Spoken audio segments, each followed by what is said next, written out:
Pressure, force, and area.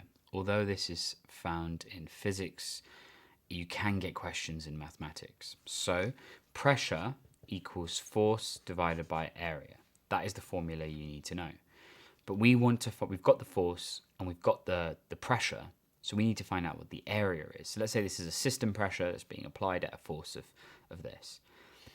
So we want to rearrange this. You times everything by A and you divide everything by P. So this is going to become A equals F over P.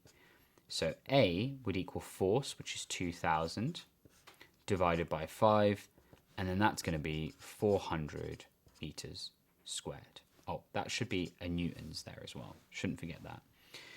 So we now have our atmosphere exerts pressure of 101 newtons per meter squared.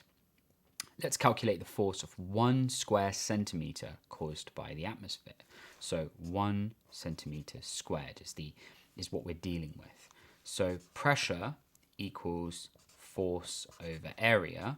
We need to find out what the force is, calculate the force. So that's going to be pressure times area. So if we know that our pressure is 101 and it's 1 centimeter squared, you're going to be multiplying it by 0.001. So it's going to then become 0.0101 centimeters. Newtons. Not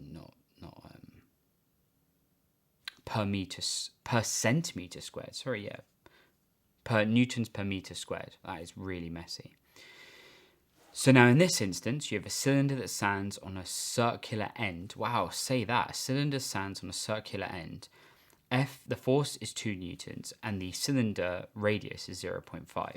So we want to find out what the pressure is. So pressure equals force over area. And we need to find out what the area is. So area equals pi r squared. So in this instance, it's going to be 0.5 all squared times pi, which is going to be 0.25 pi. So we've got our area, we've got our force. So now we will divide 2 here by our area, 0.25 pi, and that's going to be 2.55 Newton meters squared. Easy.